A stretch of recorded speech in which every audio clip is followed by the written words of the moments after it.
With the little time that you had, very much so. To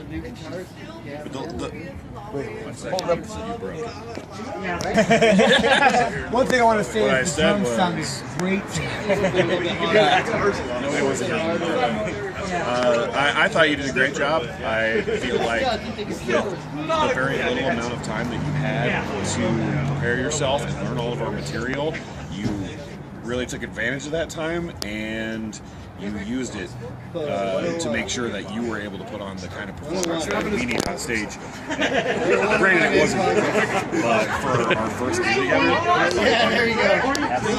You know, we obviously it's that expectation of a good show, and you jump that hurdle with no problem. I appreciate that. But let's talk about the band now. I mean, I jumped in. Let's go around. Who does what?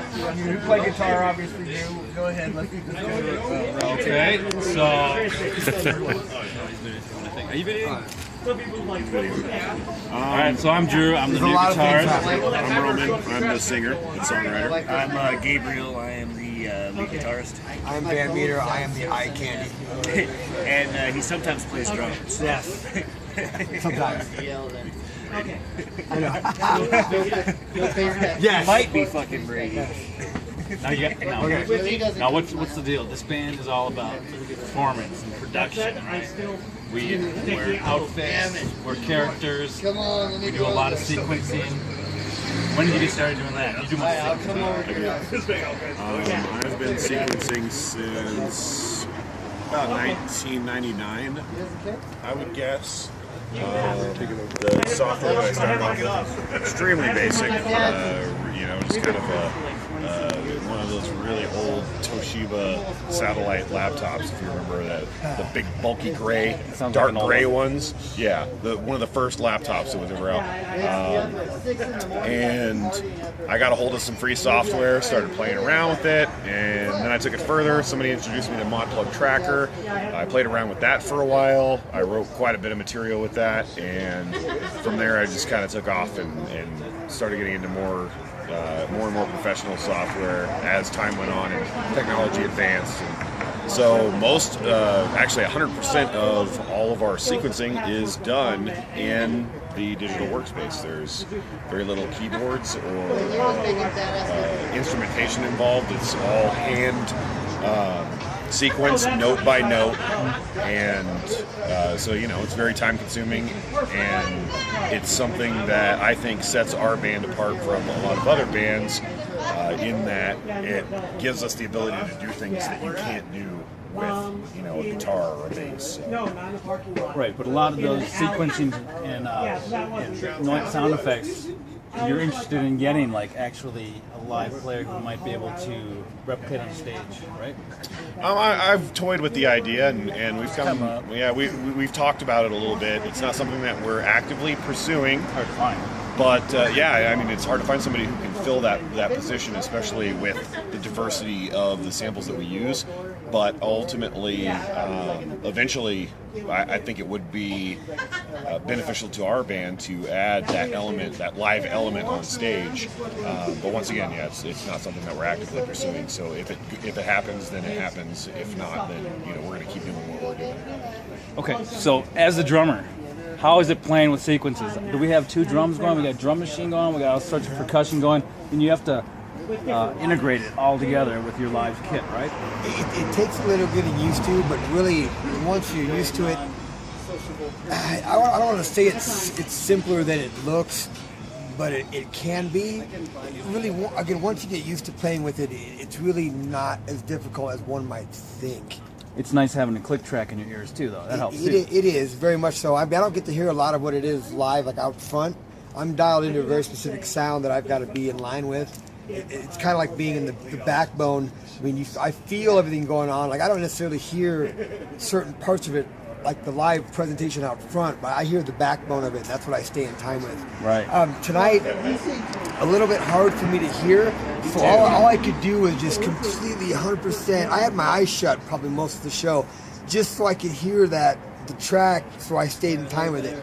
I mean, more so, I probably didn't do as much as I usually do, just so I could stay right on it. So I personally love having the click track because it makes it more full, and it's fun to play with once you get it locked in. You know, it's so fun, dude. It's so fucking fun. What do you think about the in-ear monitors that we're using in the click track? I mean, it was like Van Meter said. Right at first, it was hard to get used to. I held off getting it for the longest time. Everybody else in the band was already wearing click tracks, and at the time, Roman and I were completely happy with my performance. And you know, finances weren't right to jump into them. They're fairly expensive. Yeah, and, I know. you know, I kept putting on a solid performance without it. And as far as I was concerned, I was putting on a great performance. When we finally got the in-ear monitors, it was the very first rehearsal, the very first couple of songs. It just showed me just tiny little spaces where I was a little bit out. And in the very first rehearsal, I looked at Roman. I was like, okay, you know, I'm sold. I wasn't going to be sold. I didn't want to. I was just kind of dragging my feet on the whole idea that, no, you know, my ear is plenty good. I can stay on perfect fucking timing. I don't need your little click track in my ear, blah, blah, blah. You know, I wasn't an asshole about it, but I was dragging my feet. So it doesn't lie. It doesn't lie. It doesn't and lie. it pulls me in so tight, and having being able to, when I actually incorporated myself into the mix, I had just the click track and the samples going for the longest time, but I incorporated myself into the mix over this last year, and that really just tightens you up. I'll hear if a palm mute is slightly off and I need to let up a little bit or add a little crunch to it, and I know within a note. So as opposed to your amp being behind you 15 feet, and you can't hear the subtlety of what you need for, especially as you're realizing, the difference between our palm mute and our open note and our empty spaces. Those empty spaces need to be empty. No buzz over, no little harmonic, nothing, no string sound.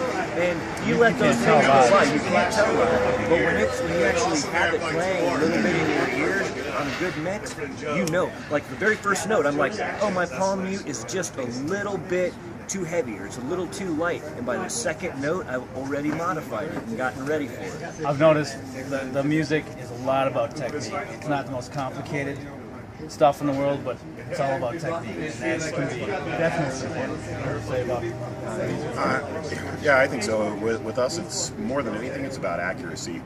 We don't play anything that's insanely complex. This isn't, you know, Iron Maiden or you know, we don't expect anybody to be Yngwie Malmsteen.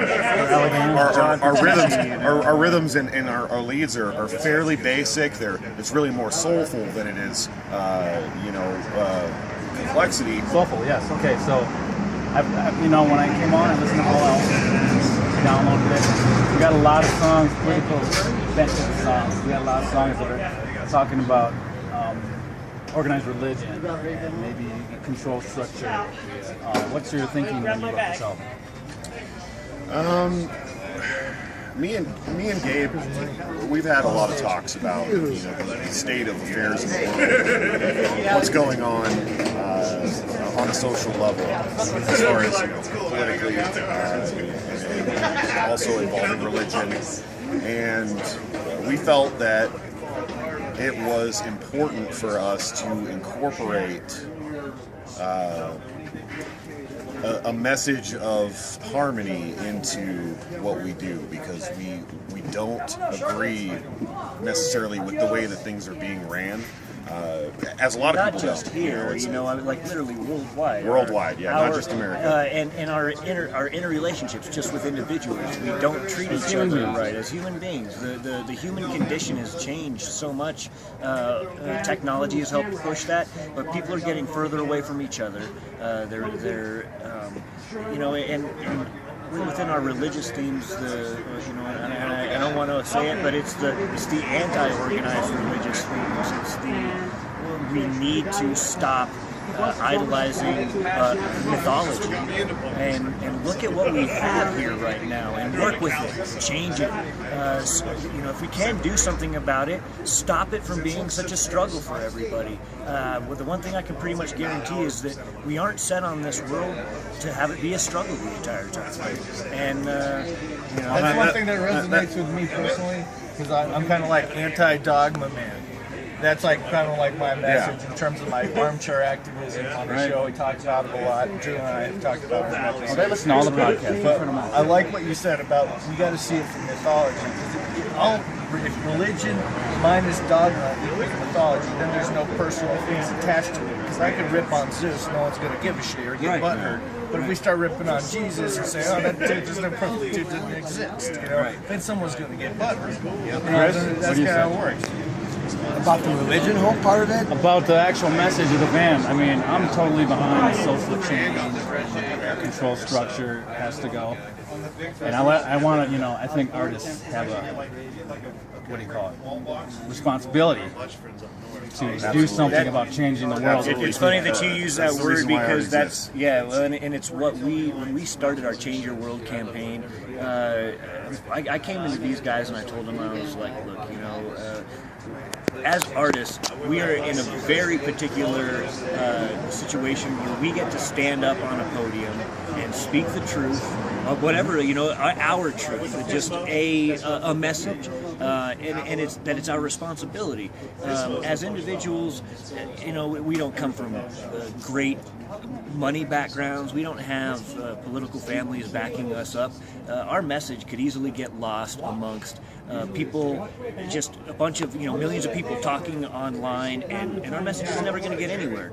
But putting it together as a band, Roman's words, because of our conversations and the things that evokes out of him, we will get to make a change. We will get to reach a larger audience. We may actually be able to change certain pieces of structure, and if the band makes it as long as I think that we can, if we keep putting in the hard work, we could even become a political force. I mean, it's not an unthinkable idea that if the income's coming into the band and we focus it into situations and places that are actually needed within society. You know, we talked a lot about the solar roadways as just as an example. If you know, like here in Colorado, we made so much money in tax revenue off of medical marijuana that instantaneously, you know, everything got paid for education, but there was this huge surplus. Now, if I, as a member of ELETE who had a political, you know, enough people that listen to our message, and I could stand up and say, you know what, people, what we need to vote for right now is that all of that surplus tax money go not to each person as an $8 check, but to the infrastructure of changing Denver, changing Colorado into the beginning of the city of the future. We have the opportunity right now to legitimately change our situation, and we sit around with petty crap. I mean, everybody's going to be all happy with their $8 refund. You know, I can cuss on here, right? Fuck the $8 fucking refund. Let us change what's actually fucking happening here. Well, that's the thing. That's the thing about bands. I mean, talking as an objective observer, being in a band myself, is one thing we tend to forget as musicians. We're always thinking of the future of what we could do, what impact we can do. But the reality is, you guys are creating culture. You guys, you don't accept culture for what it is. You want to create it. You want to cultivate it. You want to leverage it for the better, for your truth. And that is what resonates with your audience. It seems to me that that's the type of thing that gravitates our Zen Lounge to pick out the right musicians for creating culture. Well, Rage Against the Machine kind of did that. For me, it's not really so much about creating culture as it is about connecting culture. So eliminating any kind of separatism between factions of people, instead of you know, dividing people by color or by religion or by politics or by culture. You know, it really comes down to all of us understanding that we're all in the same boat. You know, we're all born with no purpose or reason. We have to find our way through life, and for us to look at each other and say, well, you're not one of us, it's crazy, because we're all the same. I mean, we all ultimately come from the same place. So more than anything, to me, it's about breaking down those barriers and trying to get people to understand that we're all in this together.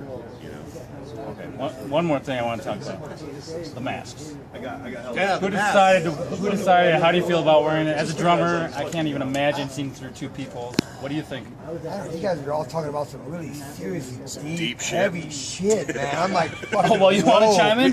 Peter's like, dude, I just smoked a bowl. yeah, I just play the drums, man. Playing with the mask, it's really not about how uncomfortable it is. It's about not being really, the image is like not having the face of us. It's what we represent, which is the mask, I guess. That's how I'm saying it, really. How does the mask See how start? baked I am? Oh, yeah, You have to be really confident with every hit, though. You can't even see what you're hitting half the time, right? You know, most of the time I play with my eyes closed, to tell you the truth. I mean, really, I play with my eyes shut, and I know where it's at. That's why we practice fucking so much. That's why we put the reps in, is so I don't have to. It's more difficult to look than it is to not have my eyes open. I don't know how to say it. Who thought of the masks? You? It was originally my idea. Plus, look, dude, look at. We gotta wear a fucking mask. Well, yeah. Plus, we're not all that pretty. For a second, can we see you guys with the masks on for a second? Yeah, mine's in the back in my truck, though, dude. So, Everyone but Chris. yeah. I want to get a Oh, this ain't right.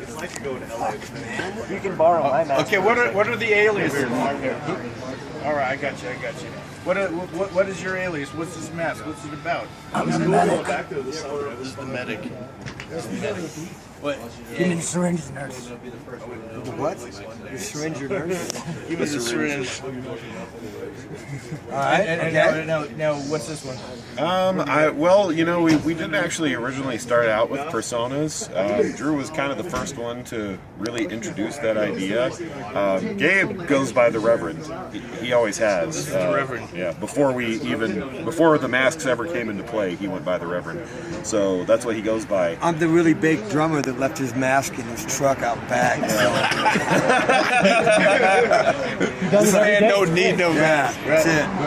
So they're just kind of the persona of what we want to represent, and it also takes away from who you are. Like, let me give you an example. I met someone tonight at the show who said, I didn't recognize you because I've never seen you without your mask.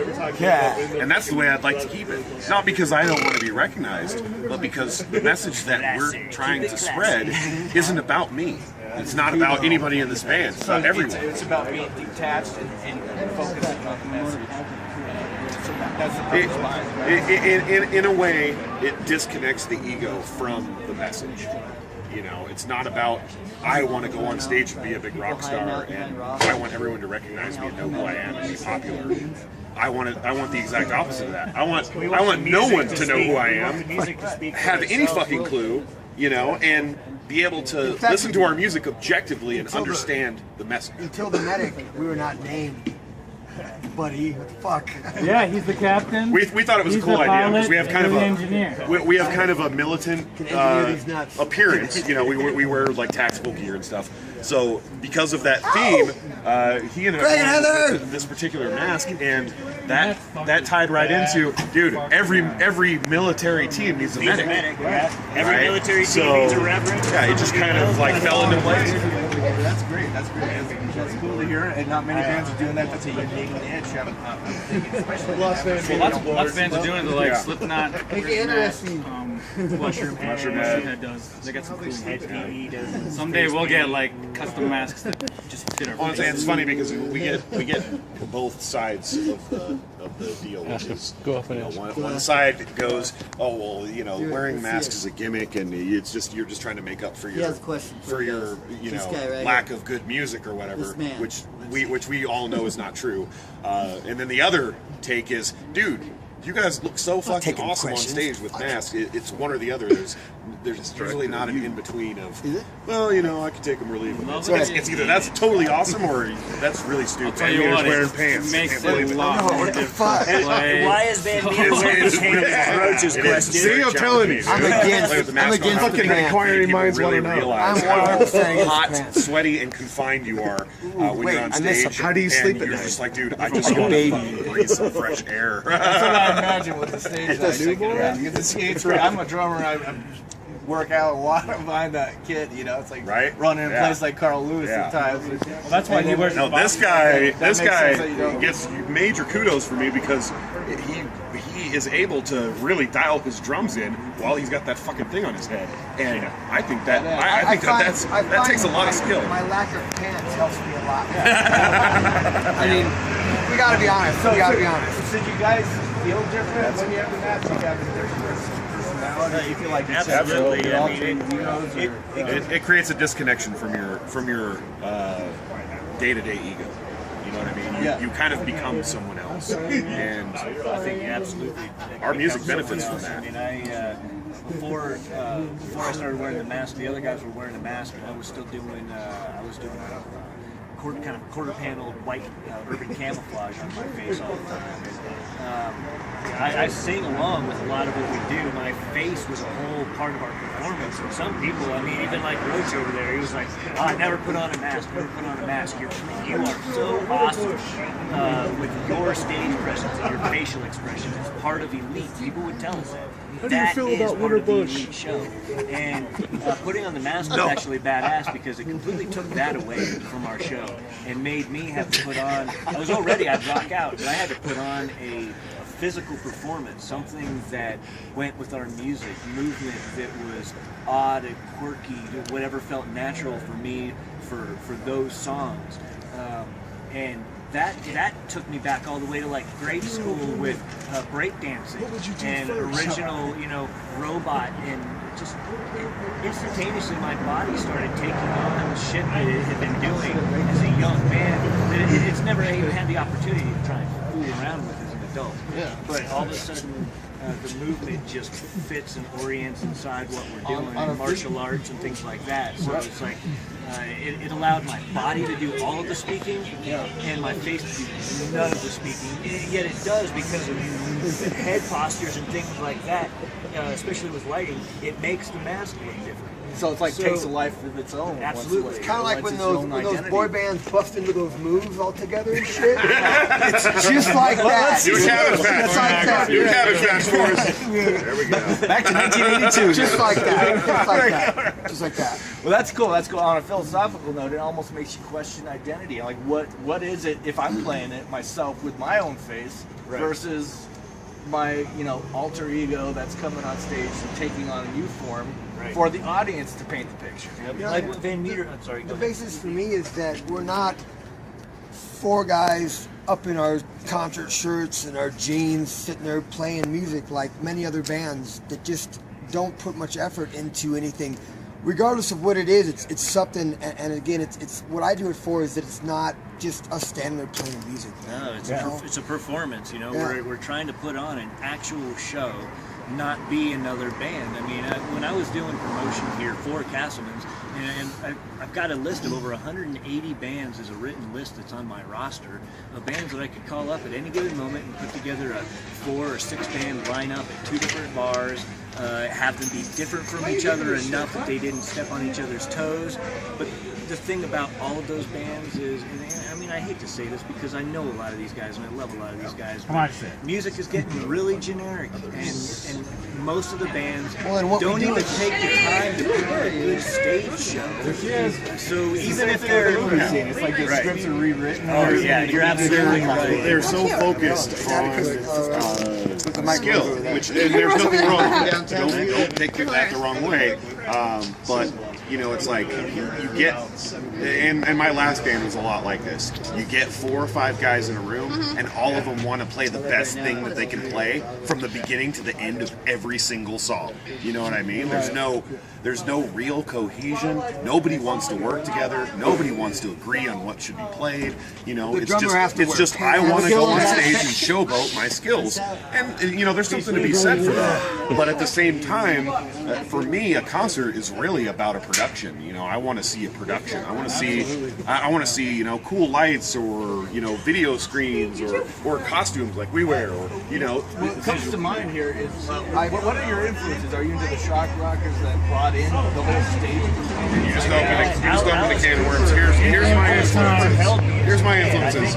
I listen to everything from U2 to 9 Inch Nails to Eminem, Dr. Dre. I love Snake River Conspiracy. I love Chicks. I love Underworld, the electronic group Underworld. They are fucking amazing. Dude, I'm all over the place. He's seen the Casselmans like I know someone related to Loretta Lynn. wow, dude, no way. Hey, well, you know the thing. You know, I was just listening to Alice Cooper the other day. Is that right? Because I was listening to the Ballad of Dwight Pride, the second cover. You know, my buddy posted on there, and it really got me back to that era. We're talking about musicianship in terms of. Unfortunately, you're going to have to. You can just give me a full shit answer. I don't care. You have to give me I like that. That's coming back. You're a resurgence of that piece of. Oh, absolutely, absolutely. I think to me, nothing crazy. yeah, a lot of people try to tie us to Slipknot because it's we're wearing masks, so that's what Slipknot is. It must be like Slipknot. We don't sound anything like them. I mean, just not even. Like elephants. But they are one of my favorite bands, and I think that their stage presence, because of their wearing costumes and because of their whole, you know, concept of appearance, it makes their show more interesting. It's like, dude, you guys have amazing music to begin with. Let's throw some fucking costumes on top of that. Now you've got something that's just completely and immaculately unique and different. That's a great accent, because I mean, every band in its own nature is like a snowflake. They all have their identity, all unique in some form or fashion. But you take that on steroids in terms of like, you got okay, you don't sound like you got the concept of mass and performance, but don't sound anything like anybody else. And we get that a lot. A lot of people assume right off the bat. They see that we wear masks and they immediately go, "These guys must be heavy as fuck." And then we start playing and it's like, well, that's not really that heavy. You know, and we have some stuff that's heavier, and we have some stuff that's not really that heavy. We're kind of all across the board, but it's funny how that stigma is there, where people just assume, well, if you dress that way, then you must do some really just because I'm wearing a skull mask doesn't mean right. You must just be brutal metal. Yeah, it's breaking stereotypes. I want to know is Drew being the new guy, interview you. How does it feel for you coming into with the clip track production? Then you seem to just fall right into it. How are you doing? As the newest member, what do you got to say about I that? fucking love it, man. I've never used in-ear monitor before. You hear everything. Usually when I practice, it's like someone's too loud. One person is too fucking loud. How did it feel tonight in front of the crowd, the live act? We did a bunch of the band space, but on the stage, how is it different? And how did you adjust to the difference in sound to you? It felt like practice to me. Did it? That's how it's supposed to feel. He's just getting warmed up. Yeah. It was a lot hotter. I got tired quicker because of my adrenaline flowing and then the stage lights, so a little more taxing physically, but other than that. You guys were moving around quite a bit tonight. As a guitarist team, how did it feel? He was moving around a lot. And I was kind of didn't want to trip over my wires and letting him move You're around. still getting the. Yeah, you just get the feel of it. I was still getting in the zone. How did it feel just having that rock solid drummer behind you like you had tonight? I mean, Go home. good question. That's a valid fucking question. How did it feel? How did it feel having The two from the Hey, he wants to. I don't know about the drummer, but the click. click track was perfect. No, but that's really good that you brought up that point. I mean, since Drew is the newest member, he's got a more objectivity view of the band that's giving you guys. You're giving us insight. the You guys red learn line. from Editing each the other. fuck out of this for like 5 He has a little bit more of an outside perspective. That's good. So you're growing, cultivating a new member, learning about yourself through that new member. So Drew, I want to ask you. He's also in a band with me, Zen Conspiracy, and I'm the drummer for that band. I feel you. Shameless plug. I love it. I think we all know that already. Look at the camera and smile. How is it the contrast between playing with Zen Conspiracy and now with this band? That's a good question. What is the feeling when you get from the satisfaction? Well, the difference is that I let go of a lot of responsibility. The songs are already written, shows are booked. You know, it's a faster track. When we're playing, we're fucking dealing with a bunch of people with a lot of input, and we want to give everyone, you know, a chance to help write the song. And that is good in one way, but it's very inefficient and tough. So the one thing though is that the message is Zen Conspiracy has a very important message out there. Anyone who's been to our Facebook page, Zen Conspiracy, Facebook.com, wherever the fuck it is. Another plug. You know that we have a message. Yep. And these guys really coincide with how I feel about, you know, the political structure, everything's going on in this world, and the big change that's happening. It's underway right now. Excellent. That is the truth, and that is about creating or bridging the gap. As you mentioned. What up? This is cool because he's got a perspective of plug and play and like a creative side of his JC. So this is really good, and that's why I resonate with you guys. Just meeting you guys, nice talking to you. I know you from the last show, so yeah, I really appreciate your time to get this interview on with here at Casselmans. Again, we're here with ELETE, Zen Lounge Podcast. Thanks for coming out. We should have some videos on the video. You can find us at www.eletemusic.com. That is ELETE with no I's. There is no I in ELETE. Shameful plug. Woo! Van Meter rocks. Shameful. Are we done here? That's a wrap.